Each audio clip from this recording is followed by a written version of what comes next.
Sæl og verið velkomin til okkar leitandi.is. Í dag ætlum við að fjalla ferminguna og hingað eru komnir til mín góði gestir. En áður en við byrjum viðtölin þá ætla ég að fara með okkur í smá heimsókn inn í Háteigskirkju. En þar fórum við núna á Pálmasunnudag og við hittum nokkra góða krakka þar og hún Sandra Kristjánsdóttir spjallaði okkur aðeins hennar sýn á hvað fermingin er.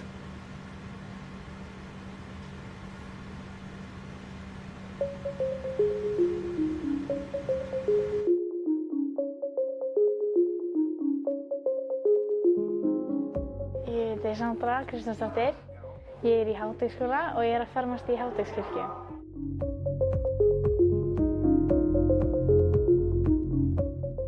Þetta byrjaði bara þegar við byrjum í skólanum eftir sumarfrí og höfum verið að mæta alltaf á 50 og við höfum verið bara að læra Jesú og bara svona trúna yfir höfuð á þeim.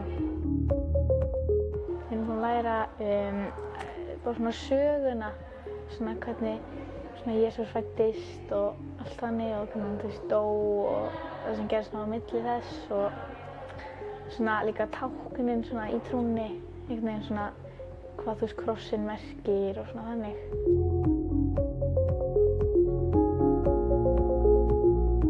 Maður fer náttúrulega og gerir sér til fyrir fermingu og svo fer maður í messuna sjálfa. Svo eftir það fer ég í myndatöku, svo í fermingaveisluna mína og svo bara opna pakka og hafa gaman með fjölskyldunni.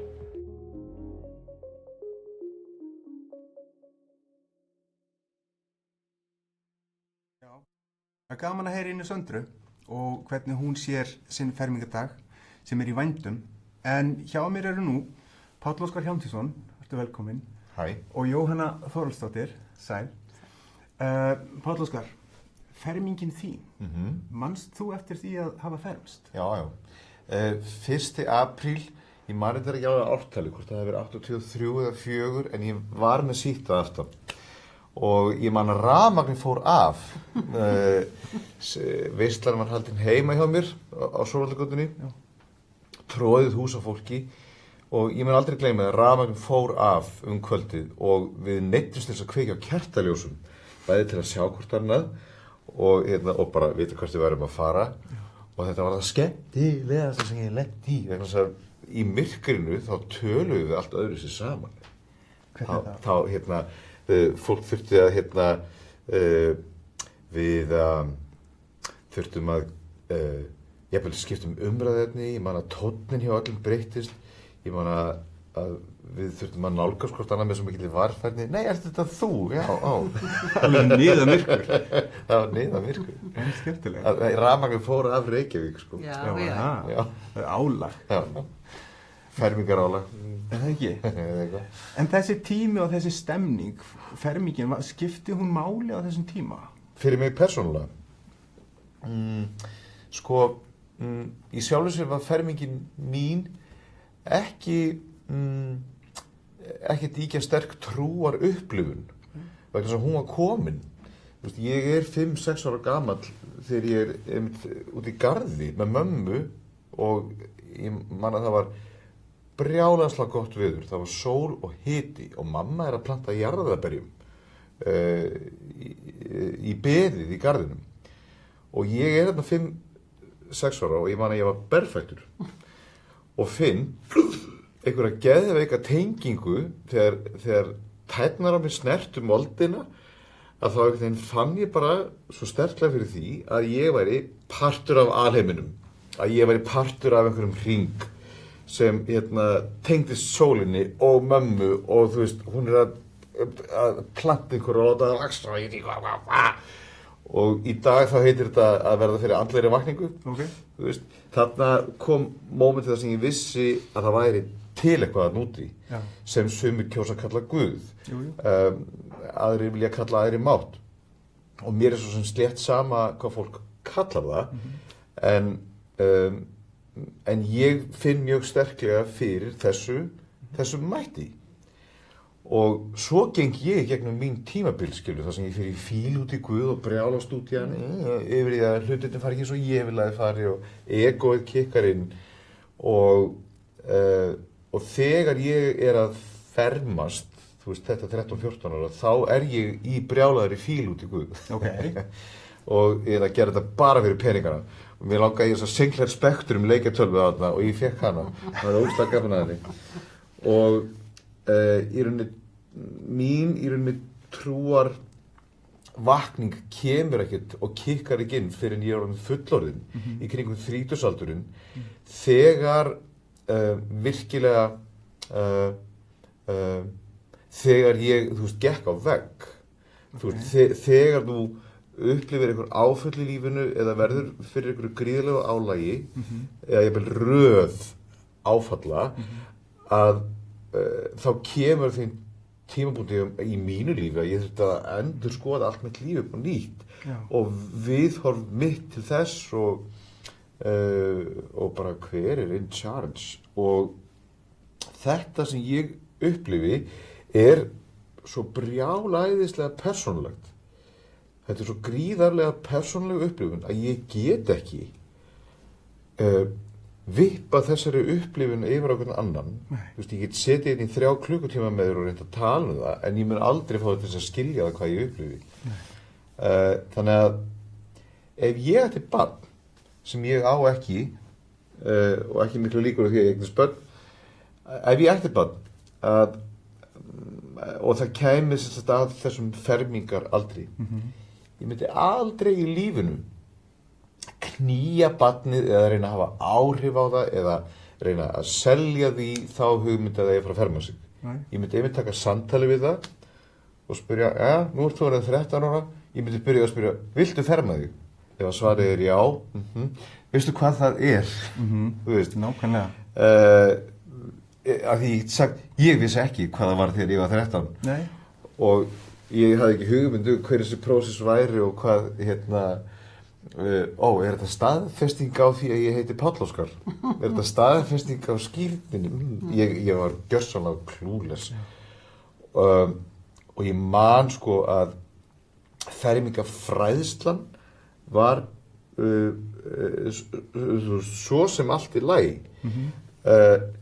Þú hefur alveg gott af því sem barn og unglingur að taka þetta fullorðna samtal við fullorðið fólk.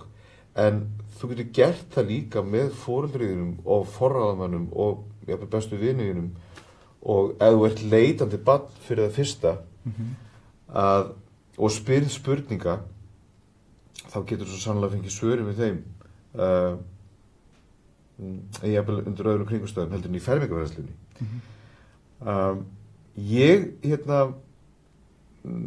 Ég myndi fara þessu svona, ég myndi nálgast þetta svona ef ég ætti barn sjálfur vegna þess að ég get ekki einu sinni reynt að knýja mitt eigið barn til þess að trúa á það nákvæmlega sama og ég geri eða upplifa himinn og jörð og allt á milli nákvæmlega sem ég geri. Það ekkert í mínu verkahring. Og trúar upplifunin örugglega kikkarinn þegar barnið sjálft fer að díla við lífsins verkefni og ég get ekki, alveg saman hvað ég reyni, ég get ekki tekið verkefnin af barninu mínu. Nei. Ég veit ekki hvað fyrir barninu mínu liggur, hvort það verði heilsuhraust eða upplifi einhvern heilsubrest, upplifi jafnvel einhverja erfiðleika í skólanum og svo framvegis. Ég get ekki stjórnaði hvaða verkefni bíða barnsins míns, en ég get svo sannlega verið til staðar þegar verkefni banka upp á. Eins og þú, ef þú horfir núna tilbaka með þá reynslu og af lífinu sem að þú hefur öðlast í gegnum ævina og þú væri samt í dag 14 ára og væri að taka þess ákvörðun. Hvernig myndir þú velta þig fyrir þér hvort þú ættir að fermast eða ekki? Hvað myndi koma upp í hugan? Þegar ég 14 ára þá hafði ég nóg annað að hugsa. Heldur en mitt mindset var á bara alltaf öðrum stað því mitt verkefni var að eiga alkohólískan pabba sem var mjög veikur á þessum tíma. Fókusinn fer eiginlega allur á hann þegar ég heima hjá mér. Ég upplifi það líka í barnaskóla að ég er svona jaðarsettur og jafnvel einangraður í bekknum og þannig að það tekur mig svolítið tíma að fóta mig og það tekur mig svolítið langa tíma að öðlast sjálfsvirðingu og meta mínar gjafir og hæfileika þú veist eins og já, meta rétt þannig að ég að díla bara við böns af stöffi þegar ég 14 ára og hafði ekki þroskan til þess að leita á náðir æðri máttavalda eitthvað á þeim tíma. Ég var ekki þar.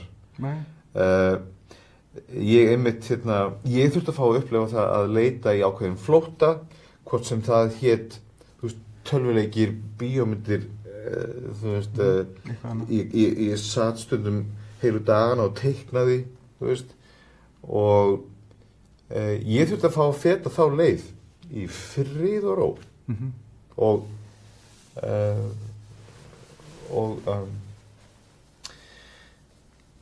þú veist, og enginn segir sömu sögu tvisvar. Mér finnst langbest að hver einstaklingur fái að finna sína andlegu leið sjálfur. Já. Nú tala menn oft það að trúfélög, þetta líka samfélög. Þú ert að staðfesta ekki bara trúna, heldur ertu líka að staðfesta að þú sér hluti af ákveðnu samfélagi sem velur sér ákveðin siðferðisgildi. Sérðu ferminguna sem þátt í því að einhverju leyti eða er þetta bara... Ég held að langflestir krakkarnir séu að leita að sömu leikjatölvunni og ég var Já, ég held það líka. Þegar ég var 13-14 ára. Við vorum reynda bara að fá sko babydoll náttföt við stelpurnar þegar ég fæddist. Babydoll og svona fína skartgripaskrín og svoleiðis en ég held að maður sé ekki alveg kominn þarna þegar maður er 13-14 ára. Ég held að kikki frekar inn þegar þú ert komin á tvítugsaldurinn, 19-20 ára. Já, en eða bara þegar þú lendir í einhverjum hremmingum, þegar þú þarft virkilega að fara að hugsa þig Mér fannst það svolítið gott sem þú sagðir og það er akkurat þarna, þegar eitthvað kemur upp á, hvert leitar þá þarftu aðeins að hugsa þetta í víðara samhengi og sleppa tökunum á vandamálunum kannski eða vandamálunum og bara hugsa sko ef það er einhver æðri máttur eða einhver æðri máttavöld þá mega þau koma núna og hjálpa mér. Og ég veit ekki hvort að 13-14 ára krakkar gerir sér nokkra grein fyrir þessu partur af einhverju stærra samfélagi. Ég held að við séum flest 13-14 ára með rosalega rör sín. Þú veist, fyrst og fremst að pæla í því, þú veist, hvernig strákarnir í One Direction hafa það. Eðlilega. Og ég held að, ég vakna ekkert til einhverjar samfélagslegar vitundar fyrir í menntaskóla. Þú veist, og mér fannst ég bara vakna í menntaskóla, punktur. Ég fór að blómstra þar, í MH. En svona sem fullorðin fólk og sem foreldrar og áhrifavaldar í lífi og æsku og uppeldi barna, hvernig getum við búið til þá umgjörð og þann ramma sem að hjálpar börnunum að gera greinamun á því sem er rétt, rangt, betra, verra, skiljið hvað ég á við. Getur byrjað því að hætta að senda börnunum tvöföld skilaboð? Algjörlega. Til dæmis, þú veist, vera að arga á þau og gaspara ekki vera að reykja og drekka og gera það síðan sjálfur á gamlárskvöld. Þú veist, út með tvöföldu skilaboðin. Það er al besta sem þú getur gert í hvaða uppeldi sem er. Og ef að þig langar svo rosalega mikið til að barnið þitt sé eitthvað perfect, þá bara gjörðu svo að prófa að vera perfect sjálfur, getur byrjað því. Byrjað á sjálfur þér. Veistu, verð þú besta dæmið sjálfur og trúður mér, fólk, ef að þú reynir að vera besta útgáfan af sjálfur þér, trúður mér, fólkið í kringu þig áttur að taka eftir því, börnið líka. Og líka bara tala við börnin á svona beint og eðlilega, Já. ekki að tala við þau eins og þau séu börn, heldur bara eins og manneskjur. Hjartanlega sammála. Ég hef aldrei reynt að minnka orðaforðan eða þú veist, smætta orðavalið þegar ég tala við börn og unglinga. Tala alltaf við þau eins og ég er að tala við þig. Já. Núna. Já. Og veistu, þau fíla það. Já, ekki. Þau skilja ekki endilega hvert einasta orð sem ég sagði, en þau fatta tröstið Já. og þau fatta tenginguna, sko. Já. Þetta er spurning um tjáninguna, Já, hvernig hún skila sér. algjörlega, sko. Já. En það er margt sem að menn hugsa um ferminguna. Ég ætla við ætlum að aðeins að hlusta á hana Helgu Sofíu Konráðsdóttur, prófast inn í Háteigskirkju. En við settumst niður með henni og heyrðum hennar útlistun á því hvað er að gerast með ferminguna og hvernig er hægt að skilja ferminguna sem slíka. Fermingin er það þegar krakkarnir koma og vilja lýsa því yfir með einhverjum hætti hvaða trúfélagi þau vilja tilheyra og þau ráða því sjálf og taka sínar eigin ákvarðanir. Við leggjum líka mikla áherslu á það í kirkjunni að þau taki vitsmunalega ákvörðun sjálf það sem þau eru að gera. Með öðrum orðum að þeim sem sé ekki att út í eitthvað af því að mamma og pabbi hafa gert það. En þess ber að geta að við erum öll runnin og sprottin upp úr einhverjum jarðvegi. Við komum úr einhverjum fjölskyldum, við komum úr aðstæðum og það sem að fylgir okkur í uppeldinu, það hefur áhrif á þær ákvarðanir sem við tökum. Með öðrum orðum, ef við komum úr fjölskyldu eða frá heimili þar sem að fólk hefur verið fermt, þá er mjög líklegt að aðrir vilji fermast líka. Og það er jarðvegurinn sem flesti krakkar koma úr. Ég hef einhvern veginn orðið vör við það að eftir að svona mikil umræða segjum trúleysi varð áberandi, þá hefur sem sagt fækkað hjá okkur í þjóðkirkjunni að fermingabörnum. En á sama tíma eru þar krakkar þá núna í fermingafræðslinu sem eru að gera hlutina af heilum hug og hafa þá líka stuðning allra til þess. Og það er af hinu góða. Það er gott, þó ég sakni þess að það skuli ekki vera fleiri. Einu sinni fermdi ég 80 börn á hverju vori en nú eru þau 50. Það er staðreyndin. Ég myndi segja að þau séu fyrst og fremst að játast inn í ákveðin sið, þess kristna hugsun í trú og verki. Og þegar maður segir að maður ætlar að fræðast trúna, þá meina maður trúna og verkin. Og maður fær upplýsingu hvað trúin snýst, að trúa á Guð, Jesúm Krist og heilagan anda. En sko fær maður líka upplýsingu og umræðu það hvernig maður ætti að haga lífi sínu á sem skynsamlegastan hátt og í framhaldi af þessari trúarjátningu manns þegar maður segir já ég trú á Guð þá þýðir það ákveðið í hegðun eða við skulum segja í mannlegri framkomu og verkum sem sagt.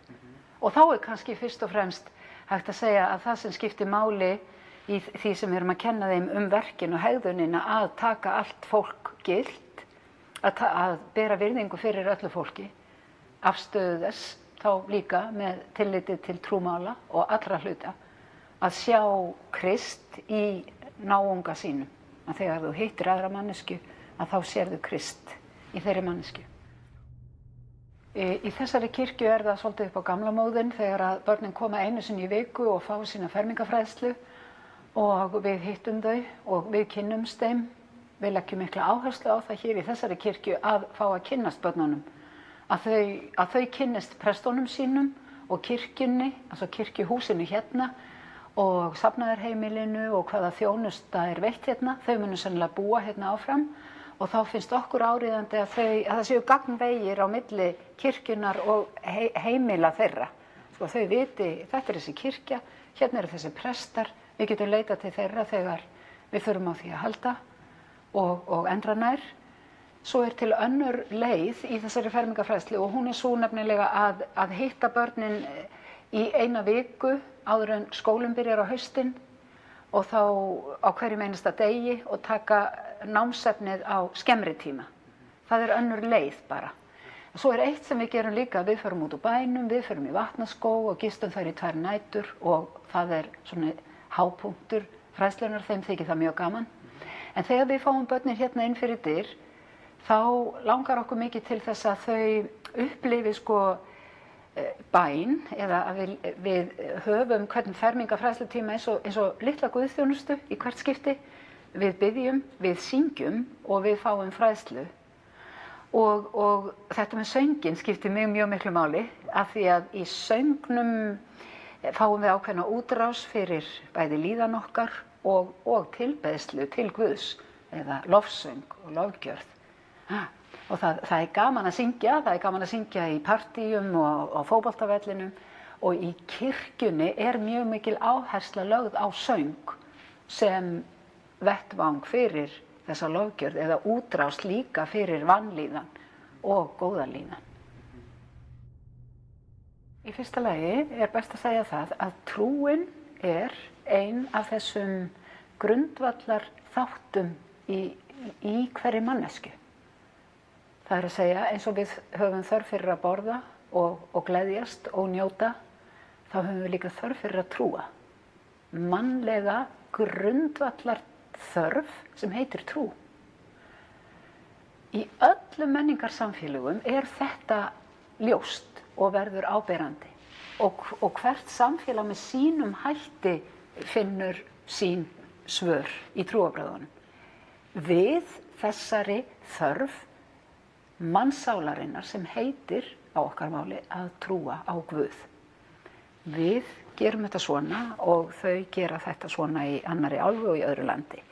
Þess vegna segi ég að með börnum í dag sem lifa í þessu samhengi sem við þekkjum hér á Íslandi, sem þú varst að lýsa einmitt, þá mjög áríðandi að þau fái svona eins og trúarhefðirnar og svörin eins og sjálfkrafa inn í sína verund og veru, að með öðrum orðum það sé þeim eiginlegt að biðja, að það sé þeim eiginlegt að vitna í eða kunna sálma eða texta og ritningarvers til dæmis.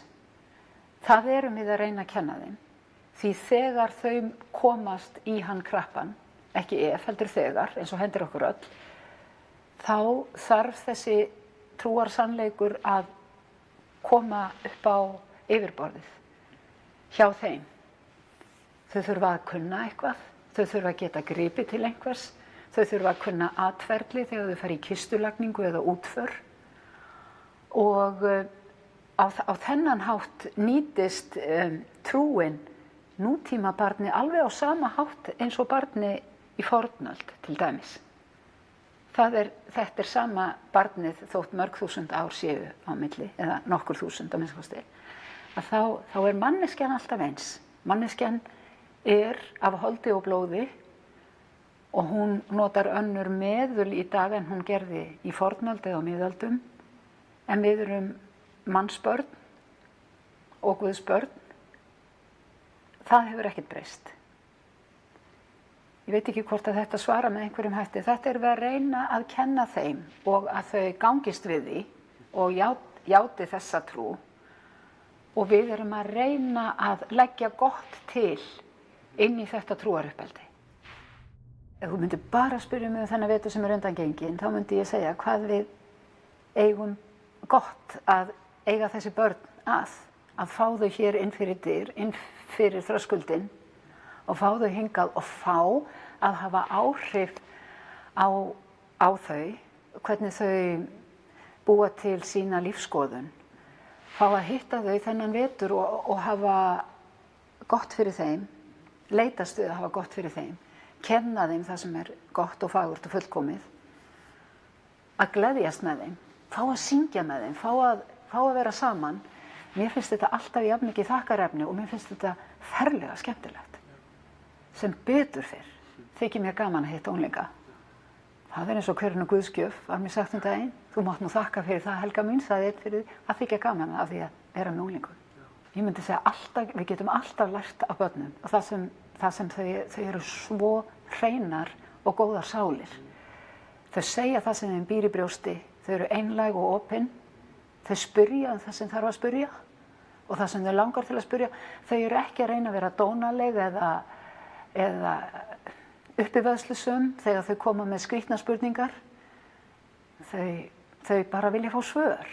Og þau eru líka að prófa að vera fullorðin, að standa á eigin fótum, að mynda sér sínar eigin skoðanir, að fara á sama jafnréttis level eða stig og hinnir fullorðnu. Þau eru að komast þangað og við þurfum að mæta þeim þar, bera virðingu fyrir þeim og treysta þeim.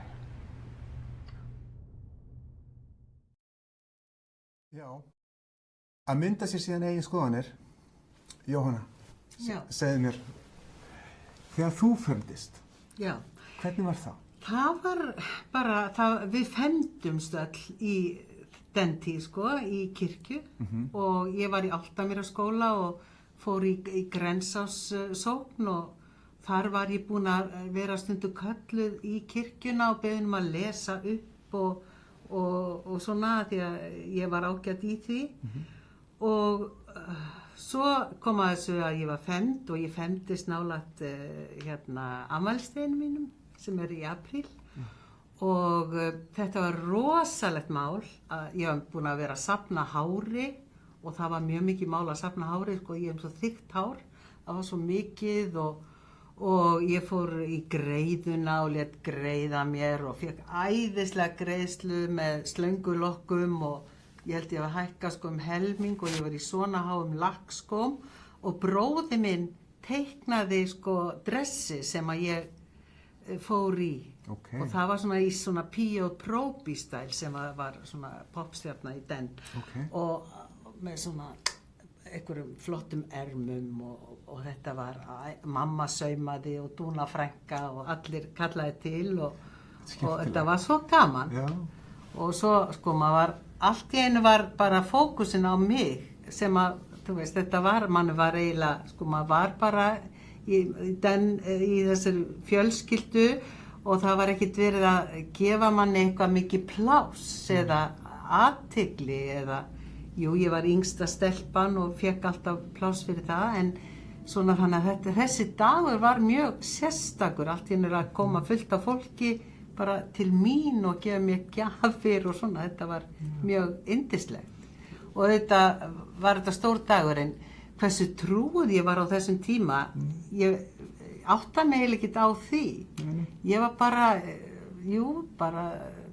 ég var alin upp í svona voðalega fólk svona fallegri trú og við fórum alltaf í kirkju öðru hvoru, þetta var nú ekkert svona, þetta var ekki heilagt og lúsalaust eins og amma sagði sko, þetta var bara svona huggulegt og já, en þetta var mjög skemmtilegu dagur. Mér finnst stórkostlegt að heyra þið tala það hvernig fókusin var allt í einu á þér. Já.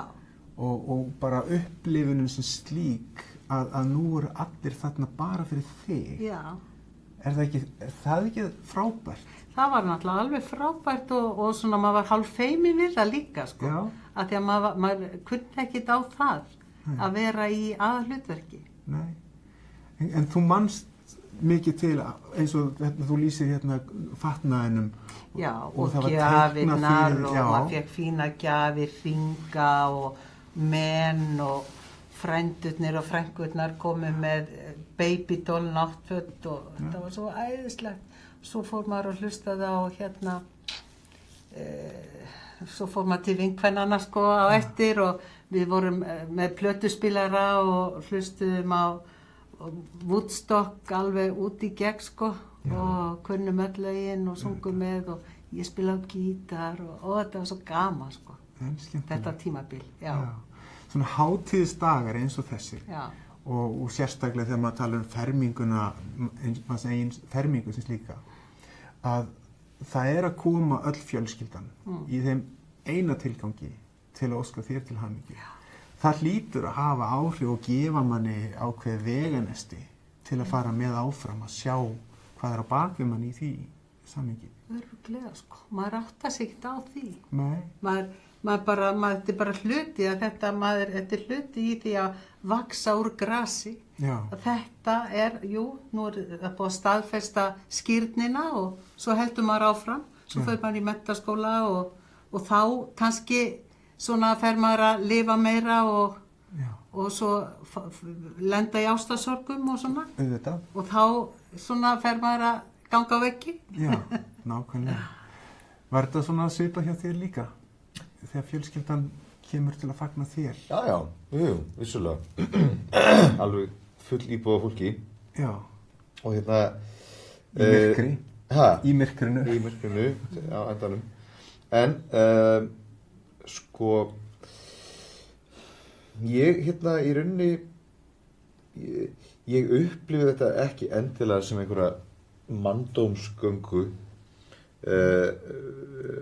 sem reyndar til í öllum menningarheimum, þú veist, og ólíkt í að senda unglinginn út í óbyggðir og veiða eitthvað dýr og draga það heim, að þá kannski okkar manndómsganga og þetta að fullorðnast í okkar samfélagi og okkar menningu, þá gengur það út á það að taka samtalið og fá leiðsögn og þú veist að gera okkur einhverjar hugmyndur hvert er þitt siðferði, hvað er það?